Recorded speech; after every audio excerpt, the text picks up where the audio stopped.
সংসদে Kushtia sugar mill নিয়ে MP আমির হামজার বক্তব্যের প্রতিবাদে মানববন্ধন ও বিক্ষোভ সমাবেশ অনুষ্ঠিত হয়েছে। শুক্রবার বিকেলে কুষ্টিয়া সুগার মিল চালুকরণ ও বৃক্ষরোপণ পরিষদ এর আয়োজনে সুগার মিলের প্রধান ফটকে অনুষ্ঠিত উক্ত মানববন্ধনে কুষ্টিয়া জেলা বিএনপির সদস্য সচিব প্রকৌশলী জাকির হোসেন সরকার, সংগঠনের আহ্বায়ক যুবদল নেতা আব্দুল মাজেদ সহ শ্রমিক, চাষি, বিভিন্ন শ্রেণী পেশার মানুষ ও স্থানীয়রা অংশগ্রহণ করেন। এ সময় বক্তারা অভিযোগ করেন, গত ২৬ এপ্রিল জাতীয় সংসদে এমপি আমির হামজা সুগার মিলের জমি লিজ দেওয়ার বিষয়ে বক্তব্য দেন, যা স্থানীয় জনগণের স্বার্থবিরোধী। তারা বলেন, সুগার মিলটি কুষ্টিয়ার অর্থনীতি ও ঐতিহ্যের গুরুত্বপূর্ণ অংশ, তাই এটি বেসরকারীকরণের কোনো উদ্যোগ গ্রহণ করা হলে তা প্রতিহত করা হবে। বক্তারা মিলটি পুনরায় চালু করে শ্রমিকদের কর্মসংস্থান নিশ্চিত করার দাবি জানান এবং দ্রুত এই সিদ্ধান্ত থেকে সরে আসার আহ্বান জানান, অন্যথায় কঠোর আন্দোলনের ঘোষণা দেন তারা।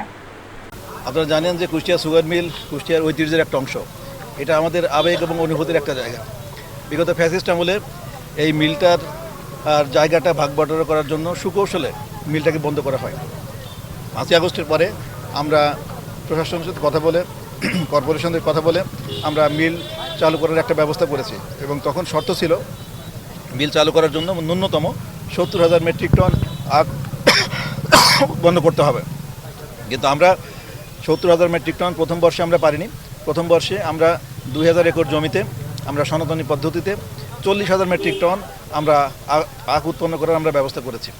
ইদানিং আমরা কিছু জমিতে আমরা উন্নত জাতের বীজ আমরা এনেছি এবং সেখানে আমরা উন্নত জাতের বীজ রোপণ করেছি। আপনারা জানেন যে উন্নত জাতের বীজ ১ একর জমিতে ৬০ টন আখ হতে পারে। সেই অর্থে আমরা যদি ২,০০০ একর জমিতে আমরা এই উন্নত জাতের বীজ করি তাহলে ১,২০,০০০ মেট্রিক টন আখ হবে এবং সেটা আমাদের মিল চালু করার যে শর্ত সেটা সম্পূর্ণরূপে পূরণ হয়।